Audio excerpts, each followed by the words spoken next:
pessoal, tudo bem com vocês? Eu espero que sim, meu nome é Mariana e este aqui é o canal Sobrenatural. Bora aí de relatos sobrenaturais pra vocês e hoje é sobre policiais, uma coletânea que foi pedida aí por vocês nos comentários. Antes de contar os relatos, eu quero pedir a você que gosta aqui do canal, já deixa seu like aí bem no início, isso ajuda muito aqui o canal, né, na entrega, no crescimento também do canal. Hype esse vídeo também quem puder, porque ajuda também muito. Se inscreva se você ainda não é inscrito, é novo aqui, ative o sininho para não perder nenhuma notificação, até mesmo você que já é inscrito, porque isso vai ajudar para o YouTube te entregar esses vídeos também. Se tiver algum relato, quiser me enviar, o e-mail tá aqui na descrição, assim como o link das minhas outras redes sociais também. E antes de ir para os relatos aqui também, eu quero agradecer a Maravilhosa, um beijo aí pra você, muito obrigada pelo incentivo, pelo valeu demais aí, muito obrigada mesmo. E gente, eu vou mudar o nome do canal mesmo, ainda não mudei, mas eu vou mudar e tô aceitando sugestões. Mas eu acredito que eu vou ficar com o Fadinha do Sobrenatural mesmo, como eu falei no vídeo anterior, é um apelido que eu ganhei aqui, né, de um seguidor também. E vocês também aprovaram, né, pelo que eu vi aí nos comentários. Então, provavelmente, esse final de semana eu consigo estar mudando aí também, pra ficar mais fácil de achar aí o canal. No mais, é isso. Então, bora aqui para estes relatos. Chega de papo, chega de enrolação e bora para estes relatos sobre policiais.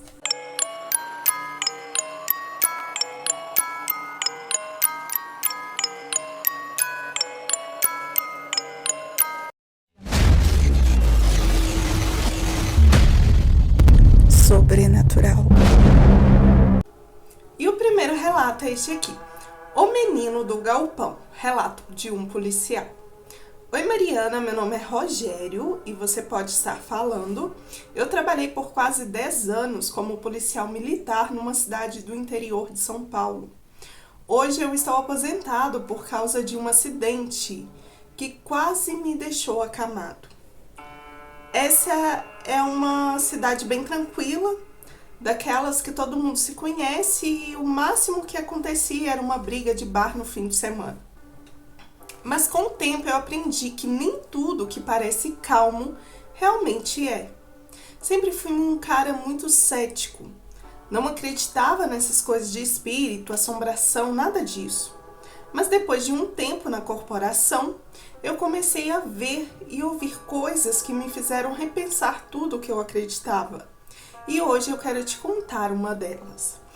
A primeira aqui de várias histórias que me tiraram o sono.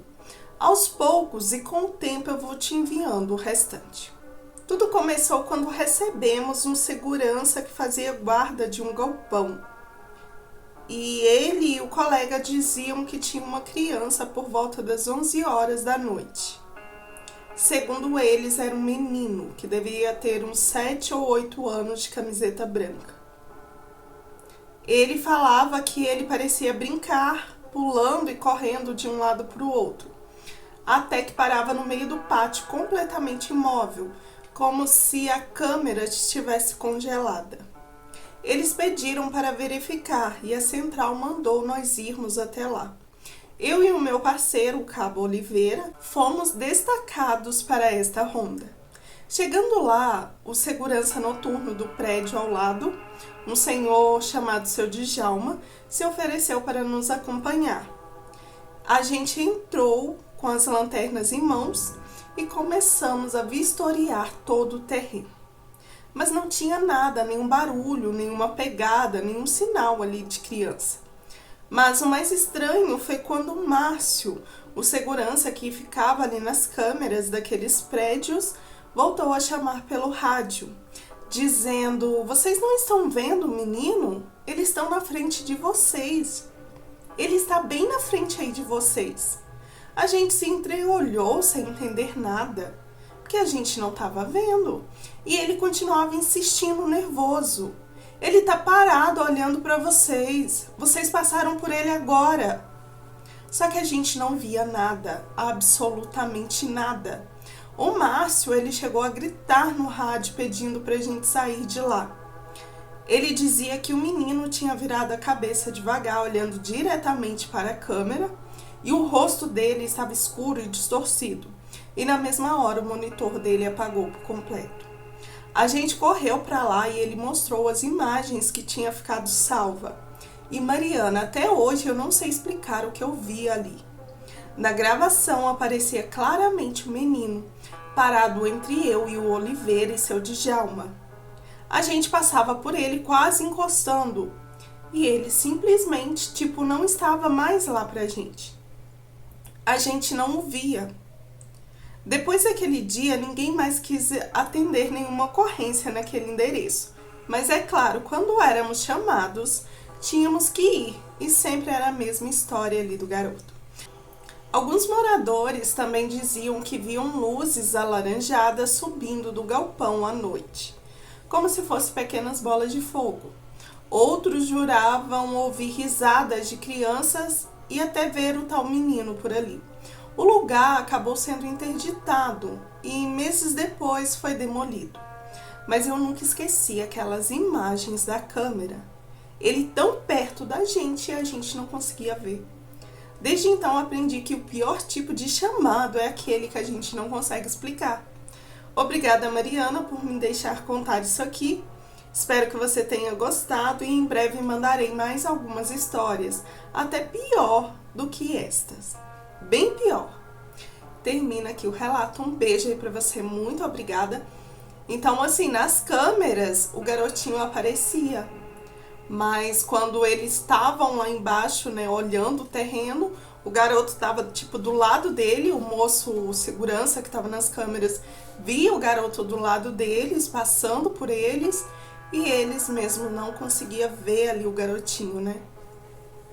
Então, assim, deve que era um fantasma, né, gente? Porque câmeras, eu acho que elas captam, né? Pegam coisas sobrenaturais, né? De alguma forma.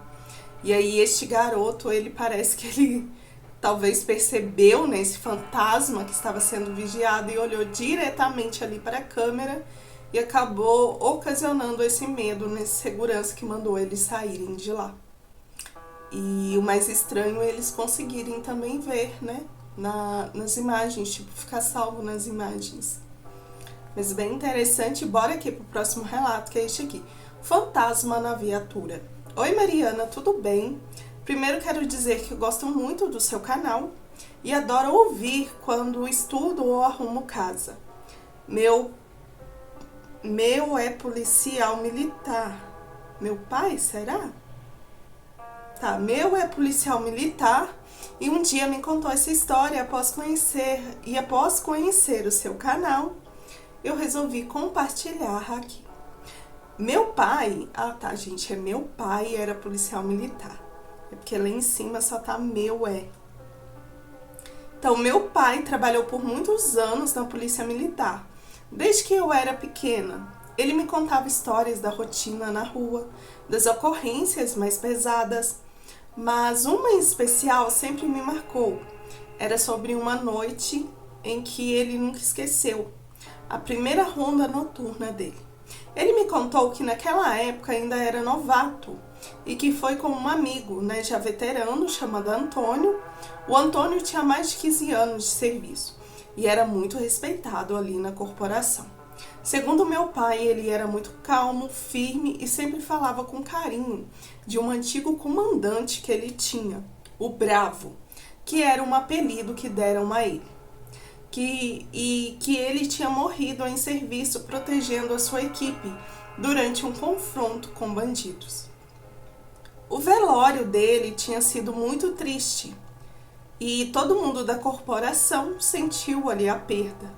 Meu pai dizia que o Bravo era daqueles homens que deixam sim uma marca permanente na vida das pessoas, pois ele era um homem muito bom, dava bons conselhos e preferiu perder a vida para proteger seus colegas. Certa noite, meu pai estava de serviço com o Antônio e passou perto do cemitério da cidade. O túmulo deste comandante, o Bravo, ele ficava próximo à entrada ali. E eles tinham o costume de bater continência e dizer: "Sem novidades, comandante." O Antônio explicou ao meu pai, né, que era a primeira vez que o meu pai via aquilo, que esse era um costume de toda a corporação que trabalhou ali com o Bravo. E o meu pai também o fez, achando muito legal o respeito que eles tinham por esse bravo, mesmo depois ali da morte dele. Depois disso, seguiram a ronda normalmente e pararam na casa de uma senhora chamada Dona Helena. Era cerca de 10 horas da noite. E essa casa ficava perto de uma pracinha. Ela sempre oferecia café ali para os policiais de plantão. Era um costume dela. Eles ficaram ali alguns minutos conversando, até que ela preparava ali um café fresquinho para eles. E logo em seguida foram chamados via rádio para dar apoio em outro bairro. Quando voltaram, Dona Helena já tinha colocado a bandeja na mesa e meu pai me contou que havia 3 copos de café. O Antônio, brincou. E esse terceiro copo aí é para quem, Dona Helena? É para a senhora? Ela sorriu, sem graça, e respondeu sem entender ali, estranhando. Ué, é pro outro policial que estava com vocês. O que ficou sentado no banco de trás da viatura quando vocês chegaram. Quando vocês vieram aqui na primeira vez, ele não veio agora, não? Meu pai disse que os dois olharam imediatamente ali para a viatura e, como esperado, não havia ninguém. Nem antes, nem naquela hora. E foi aí que o seu Antônio disse ao meu pai que talvez era o espírito do comandante, pois não era a primeira vez que acontecia isso, e ele acreditava que ele os protegia. Meu pai disse que não viu nem sentiu nada, mas que acreditou no que aquela senhora disse. Só não sabe se realmente era o comandante. E não sabe também se ele estava dando ali umas boas-vindas para ele, já que era a primeira ronda noturna dele. Mariana, este é o relato do meu pai, espero que você tenha gostado e um beijo para você. Muito obrigada, um beijo aí para você também. E, gente, que interessante, né? O respeito que ele tinha ali, com esse comandante, esse Antônio. E deve que isso era passado ali para todos, novatos ali, que nem o pai dela. Então, assim, eles batiam continência e essa senhora chegou a ver, não só aquela vez, mas pelo que eu entendi que aconteceu mais vezes, dela ver, um outro policial ali na viatura, quando na verdade não tinha nenhum, só tinha os dois ali mesmo, que estavam fazendo a ronda ali naquela noite. Gente, que interessante. Ele estaria sentado no banco de trás da viatura. Mas vamos aqui para o próximo relato, que é este aqui. A viatura ligou sozinha. Oi, Mariana, tudo bem? Não sei se lembra de mim. Eu te enviei o relato Ritual Macabro. Sou o mesmo policial aposentado. Lembro sim. Essa história eu ouvi de um colega de trabalho. Ele servia numa unidade policial que fazia ronda noturna. Na verdade, eles trocavam de turno. Às vezes à noite, às vezes de dia, mas nesse dia ele estava fazendo uma ronda com um colega e era por volta das 18 horas. E o colega que estava com ele, vou chamá-lo aqui de Cabo, ele pediu para ir ao banheiro. E como estavam perto de um bar, ele parou e o problema é que do outro lado deste bar tinha ali um cemitério. Então eles estacionaram a viatura perto do muro do cemitério, o Cabo desceu e foi ao banheiro. E este meu colega ficou do lado de fora, esperando e conversando ali com o dono do bar. De repente ouviu um barulho estranho vindo da viatura. E quando correu para ver, a viatura ligou sozinha. Estava acelerando e dando marcha ré sozinha. As luzes do giroflex começaram a piscar e a sirene disparou. E o carro foi em direção a um caminhão de ferro velho que estava parado. Quando se aproximaram, perceberam algo estranho, porque até então eles achavam que alguém tinha entrado ali na viatura e tinha ligado ela, mas não tinha ninguém ali. O Cabo, que tinha ido ao banheiro, saiu correndo, pálido, com as chaves da viatura na mão. E o meu colega e o dono do bar ficaram sem entender nada, porque realmente não tinha ninguém na viatura e nem as chaves que estava com o Cabo. Eles tiveram que explicar o acontecido aos superiores, mas claro, Ninguém acreditou neles. Disseram que devia ser algum problema elétrico ali da viatura. E a pergunta que fica aqui é o que aconteceu? Um espírito do cemitério, será que ligou a viatura? Ou era realmente um problema elétrico? Mariana, essa é uma das histórias sem explicações que eu ouvi durante meus anos na polícia. Não tão assustadora como a do ritual macabro, mas eu espero que você tenha gostado e meus parabéns por sua evolução. Sucesso sempre! Muito obrigada, um beijo pra você. E eu lembro sim do ritual macabro, né? Um vídeo assim mais antigo aqui no canal, né? Que ele com um colega passou, tipo assim, eles foram numa casa, né? Receberam ali um chamado e lá estava ocorrendo um ritual estranho. Mas assim, muito interessante. Quem sabe um dia eu reconto ele aqui pra vocês, porque na época que eu gravei, eu não gravei lendo assim não. Eu gravei falando, né, normal aí pra vocês. Tipo, eu li e repassei, né, o que eu li ali pra vocês. Mas assim, é um relato muito interessante. E eu acho que talvez algum espírito que tava por ali quis pregar uma peça, né, nos dois ali, ligou a viatura, né, e saiu com ela. Ou a viatura era assombrada, né? Será que já tinha acontecido mais vezes? Mas, assim, muito interessante. Bora aqui pro próximo relato, que é este aqui, ó. Terror na mansão. Relato de um policial. Gente, vocês devem estar ouvindo um barulho aqui. Como eu já falei pra vocês, eu moro em apartamento. Infelizmente, independente da hora que eu gravo aqui, se é de madrugada, se é de manhã, se é de tarde, sempre tem barulho. Infelizmente, parece que as pessoas aqui de cima não dormem. Mas fazer o quê, né? Então, me perdoem aí por esse barulho, eu acho que tá varrendo aqui. Estranho que parece que a vassoura deve ser de aço pra dar esse barulho aqui todo. Mas vamos aqui pro próximo relato, que é este aqui, ó. Terror na mansão, relato de um policial.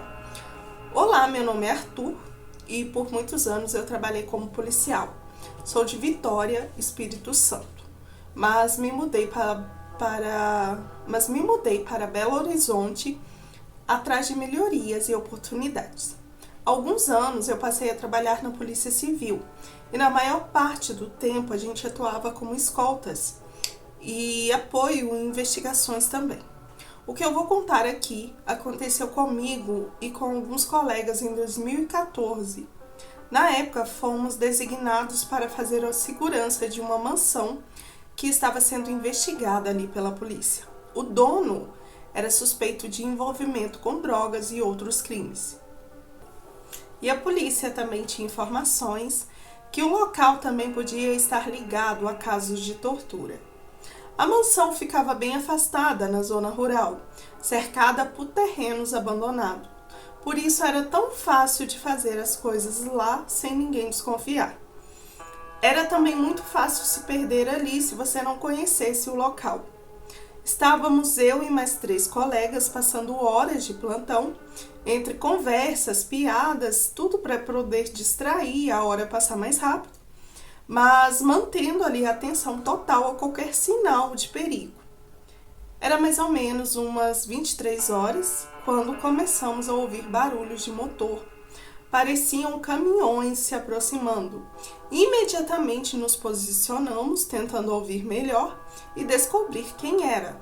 Achamos que podia ser alguém ligado ao tráfico, que não sabia que tínhamos tomado ali a mansão.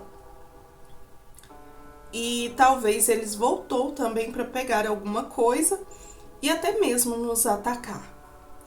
Nos aproximamos do muro da mansão, tentando ver o que vinha, mas não conseguíamos enxergar nada. Lá era muito escuro, não tinha nenhuma luz, nenhuma silhueta, nada, só o barulho.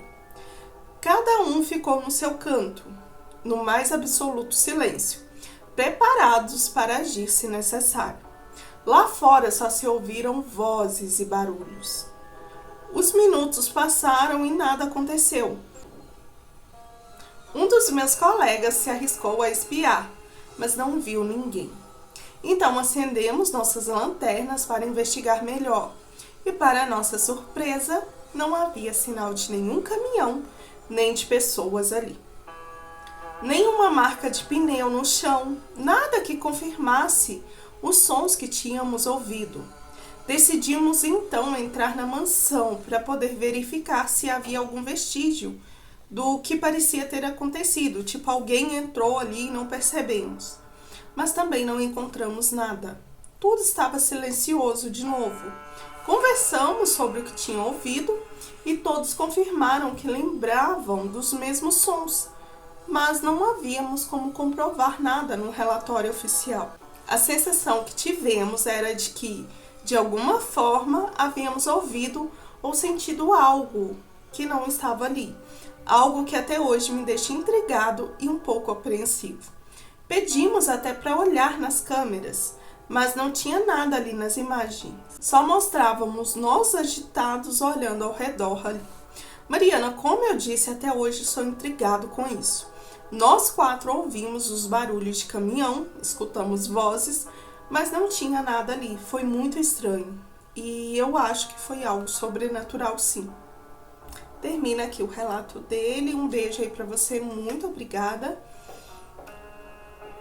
E eu não sei o que poderia ter acontecido aí.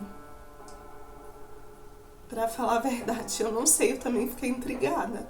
Porque assim, o barulho de vozes, a gente pode explicar como ali foi uma casa de tortura, né, pelo que vocês falam, né, foi uma casa onde aconteceu muitas torturas, a gente poderia falar que foi, como eu posso dizer, tipo, lembranças, gente, tipo uma... Ai, fugiu aqui o nome da palavra. Mas sabe quando acontece alguma coisa no local e aquilo fica marcado e de vez em quando fica se repetindo? Aí eu acredito que poderia ser isso. Tipo assim, né? Ficou essa coisa ali marcada, tipo, parada ali na história, no tempo. Né? Eu assim, no meu pensar, eu acho que é isso. Mas assim, é estranho vocês ouvirem barulho de caminhão, vozes, né? E não tem nada. Tinha alguma estrada próximo ou era realmente afastada, né? Não sei. Quem souber, deixa aí nos comentários. Porque pra falar a verdade pra vocês, eu também fiquei encabulada com isso aqui. Né? Tipo... Pra mim seria isso. Mas e o barulho do caminhão? Que ouvimos barulho de motor. Pareciam caminhões se aproximando. Eles olharam e não tinha ninguém, né? Nem pessoas, nem caminhão. Não havia nenhum sinal que algo tinha ido ali, né? É algo talvez de outra dimensão, né? 2 dimensões se chocando ao mesmo tempo. Ai, gente, lembrei a palavra que eu queria falar. Tipo uma impressão, né? Uma impressão ali do tempo. Acontece algo ali, que nem já tem relatos aqui, acontece algo, você vê aquilo acontecendo, mas você não consegue interagir com o que está acontecendo ali. Talvez a impressão do barulho, por isso que ocasionou isso. Mas assim, interessante, quem souber mais, deixa aí nos comentários. Vamos aqui pro próximo relato, que é este aqui, ó. A Mulher do Saco Preto. Oi, Mariana, meu nome é Fernanda. Sou policial há mais de 8 anos e o que eu vou contar aqui aconteceu comigo em 2017, quando eu ainda estava no começo da carreira. Na época eu trabalhava na ronda noturna de uma cidade do interior, que é sempre o destino de muitos turistas por sua beleza. Não vou falar o nome porque se eu falar sei que vão me identificar, mas os outros nomes abaixo você pode falar porque são nomes comuns na polícia. Estava completando 1 ano e meio de serviço na época e naquela noite eu patrulhava com 2 colegas, o sargento Mendes e o Rocha. Era uma daquelas madrugadas frias de junho e a viatura não tinha nenhum aquecimento. A gente se virava com café e achocolatado quente de um posto que ficava aberto por 24 horas. O plantão ia das 7 da noite às 7 da manhã. E por volta das 11 horas já dava para sentir ali o frio cortando. A minha família, eles nunca gostaram muito de me ver trabalhando à noite, ainda mais sendo mulher. Mas eu sempre fui muito bem treinada e quase nunca estava sozinha. Sempre estávamos em 2 ou 3. As primeiras horas foram tranquilas, porém lá pelas 2 da manhã, como ainda não tínhamos tirado um tempo para poder descansar, a gente parou a viatura em frente a um terreno baldio para descansar um pouco. O lugar era escuro, mas tinha assim aqueles postes acesos na rua. O frio estava de rachar e a neblina começou a descer grossa, cobrindo tudo, o que é típico dessa cidade do interior. Eu tentei dormir um pouco no banco de trás, enquanto o Mendes ficava de alerta e o Rocha já estava cochilando. Mas eu não conseguia dormir. A sensação era muito estranha ali. Era como se algo me puxasse para baixo. Parece até aquele tipo de paralisia do sono, sabe? Quando você está acordado, mas não consegue se mexer. Eu comecei a me sentir assim. Meu corpo estava muito pesado e o ar dentro da viatura parecia cada vez mais gelado. De repente, eu comecei a ouvir também batidas na janela. E foi como se eu acordasse novamente, despertasse. Eu olhei para fora e vi uma mulher parada do lado de fora, segurando um saco de lixo preto amarrado com uma fita adesiva. Eu abaixei um pouco o vidro e perguntei o que tinha acontecido. Ela chorava muito e só dizia: "Moça, me ajuda, por favor." Eu peguei meu bloco de anotação para registrar o que ela falava, mas antes mesmo que eu fizesse qualquer pergunta, ela continuou dizendo: a família estava procurando por ela e que tinham deixado ela ali e que ela não conseguia voltar, ela não podia ir embora dali. Eu tentei pedir o endereço, perguntar nome, mas ela me olhou e disse: "Não precisa, você vai me encontrar, me ajuda." Mariana, neste momento, o Mendes, que estava em alerta, parecia que não via o que estava acontecendo. Sabe quando o mundo para? Foi tipo isso que eu senti. Naquele instante, ela abriu a porta da viatura e eu juro, eu ouvi o barulho da porta se abrindo. Ela fez um sinal para que eu saísse, mas eu não saí. Então ela começou a bater nas janelas e começou a bater com força no teto da viatura, como se tivesse com raiva. E eu fiquei congelada de novo, paralisada, não conseguia me mover. Apertei a arma ali no coldre, mas parecia que meu corpo não obedecia, tipo, eu não sentia. Quando finalmente eu consegui me mexer de novo, eu percebi que os meus 2 colegas estavam pálidos, olhando para mim com uma expressão de puro pavor. O Mendes me perguntou: "Você ouviu as batidas no teto da viatura?" Na hora eu pedi para o Mendes só ligar a viatura e sairmos dali o mais rápido possível. A gente só parou num posto a 5 quilômetros depois. Ninguém conseguia explicar direito o que tinha acontecido, pois eles ouviram as batidas, olharam e não tinha nada. E depois, conversando, todos nós também tínhamos sentido a mesma coisa, um sono muito pesado, estranho, mas ao mesmo tempo era como se nós estivéssemos todos acordados. Até o Mendes, que era para estar acordado, não conseguiu. E foi como se algo sugasse ali as nossas forças. E as batidas no carro, mas as portas estavam trancadas. E não havia ninguém lá de fora. Eu me lembro daquela mulher abrir a porta da viatura, mas isso eu acho que não aconteceu. Eu falei da mulher, mas essa parte eles não lembravam, só lembrava das batidas e que eu estava falando com alguém. Ficamos confusos, achamos que talvez fosse só paralisia do sono mesmo.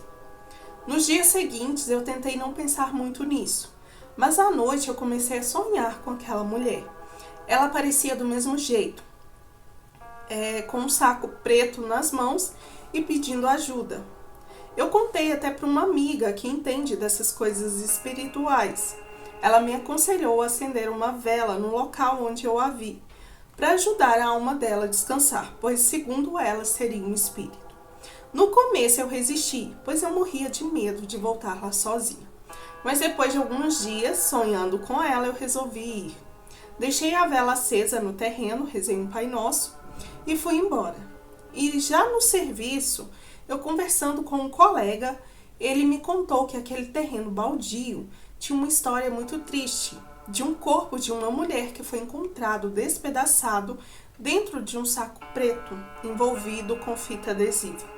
Eu fiquei pálida na hora e, por eu ser muito católica, eu resolvi ir à igreja e pedir uma missa para aquela alma. Expliquei ao padre e ele rezou a missa naquela mesma semana. Depois disso, nunca mais sonhei com ela. Acho que de alguma forma aquela mulher só queria ser lembrada mesmo. Ou realmente seu espírito estava preso ainda naquele lugar. Eu espero que ela tenha conseguido encontrar a paz. Obrigada, Mariana, por ouvir meu relato. Conheci seu canal há pouco tempo e gosto muito de ouvir enquanto eu arrumo a minha casa. Essa parte aqui é só pra você. Tá, gente? Só um minutinho.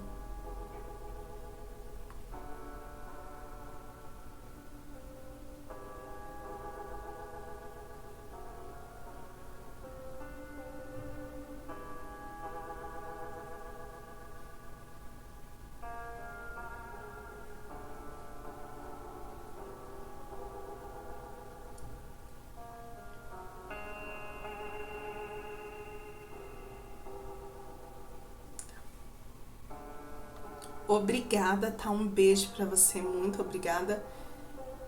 E ela até falou que se eu quisesse falar o que ela escreveu aqui pra mim, eu poderia estar falando, mas é basicamente o que ela disse é o seguinte, que ela ouve aqui os relatos do canal e ela ouve muitos de seitas também. E por mais que as pessoas falam que não gosta, que tem que denunciar, tem que acabar com essas pessoas que frequentam as seitas, é um pouco mais complicado do que a gente pensa. Como eu falei para vocês já em vários relatos, são várias pessoas envolvidas, né, em seitas, em coisas do tipo. Então, assim, desde políticos, né, figurões poderosos, né, até as mais baixas classes também. Então, assim, o que ela fala aqui é o seguinte, né, como tem pessoas boas, tem pessoas ruins. E ela que trabalha na polícia há muito tempo, sabe que no meio ali do trabalho dela também tem pessoas corruptas, pessoas que mexem com coisas erradas, infelizmente. E ela ainda fala aqui, quando eu falo coisas terríveis e erradas, não falo de droga, ou seja, é coisa pior. Mas é o que ela diz, não adianta você denunciar, porque se você for denunciar, você ainda vai ser perseguido e pode ocorrer alguma coisa com você também. Que nem no caso dela, diz ela que ficou sabendo de algumas coisas lá, e aí ela foi falar e mandaram ela ficar quieta, tipo, ameaçaram ela, entendeu? Então, assim, é complicado, gente, quando a gente... Por isso que eu falo, quando o assunto é seita, me dá até um certo receio, porque assim, a gente... É complicado. Como ela diz, tem pessoas boas, tem pessoas ruins, tem pessoas duas caras, que na sua frente é uma maravilha, uma bênção, e nas suas costas é o diabo em pessoa ali. Mas assim, muito obrigada pelo aviso também. E eu nunca pensei em denunciar, porque eu sei do que acontece, e muitas das vezes também, quando chega relatos assim pra mim, principalmente de seita, vem já escrito lá, e-mail criado só pra te enviar esse relato, ou vem com um nome fictício, ou coisa. Então, assim, mesmo se eu quisesse, não tem como. E assim, eu não faria também não, né? Porque eu acho que também, a partir do momento que a pessoa tira ali um tempo pra escrever, pra enviar aqui pro canal, é porque confia no canal. Então, assim, se eu for fazer alguma coisa, por mais que eu ache terrível, eu vou estar quebrando essa confiança também, né, gente? Então, assim, muito obrigada pelo aviso e eu super concordo com o que você disse aqui. Agora, a questão da mulher lá, eu acho que vocês podem ter tido, sim, uma paralisia do sono e que talvez ela realmente era o espírito dessa mulher que foi encontrada lá no saco. O que eu achei estranho é porque, será que ela carregava o saco ali nas costas? Porque, assim, o saco, pelo que eu entendi, seria ali os restos mortais dela que eles acharam. Tipo, será que ficou algo dela ali? Depois disso, você não... Tipo, ela não apareceu mais nos seus sonhos, né?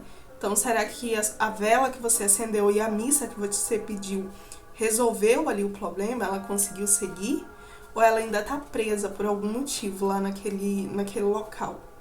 Porque eu acredito que foi isso, né? Então, quando você teve a paralisia, ela achou ali uma forma se comunicar com vocês. Por algum motivo, você era que ela conseguia falar ali, né? Tipo, os outros dois, ela não conseguiu se comunicar, por mais que eles ouviram ali as batidas. Mas assim, muito interessante. Muito obrigada mais uma vez. E, gente, essa foi a coletânea. Eu confesso pra vocês que foram, assim, relatos mais curtos, mas que eu gostei bastante deles. Tem até mais relatos sobre policiais, mas eu vou deixar para uma próxima coletânea, né? Vou juntar eles aqui, vou deixar para uma próxima coletânea. Quando essa coletânea foi pedida, eu achei que nem tinha relatos, assim, de policiais, porque, assim, eu recebo bastante relatos, mas eu recebo muito de interior também, né? Então, assim, se você tiver algum relato sobrenatural e quiser me enviar, o e-mail tá aqui na descrição. Se tiver relatos aí sobre demonéias, né, pessoas ruins, inveja, essas coisas, podem estar me enviando aí. Essa semana que vem agora, né, eu vou até tentar fazer uma coletânea aí, vou pesquisar hoje, ver se consigo deixar separadinho, só do jeito aqui pra gravar pra vocês. Sobre demonéias, porque tem bem tempo que eu não faço, né? Pra quem não sabe, demonéias são pessoas invejosas, pessoas que fazem magias, coisas ruins com os outros. As famosas maledites lá do canal Assombrado. Mas é isso, gente. Eu espero que vocês tenham gostado. Se gostou, não esquece aí do like. Hype esse vídeo também, se tiver a função de hypar, eu agradeço muito. E eu acho que eu já falei tudo, né? No mais, muito obrigada a todos que enviaram as histórias aqui para fazer essa coletânea. Muito obrigada mesmo. E obrigada a todos os policiais, né? Os policiais que seguem a lei certinho, né? Que trabalham com dignidade, né? Porque eu sei que tem uns que, infelizmente, né? Não trazem orgulho, né? A nossa pátria, infelizmente. Mas muito obrigada a vocês, né? Obrigada também a todos vocês que ficaram até no finalzinho aqui do vídeo comigo. Um beijo e até o próximo vídeo.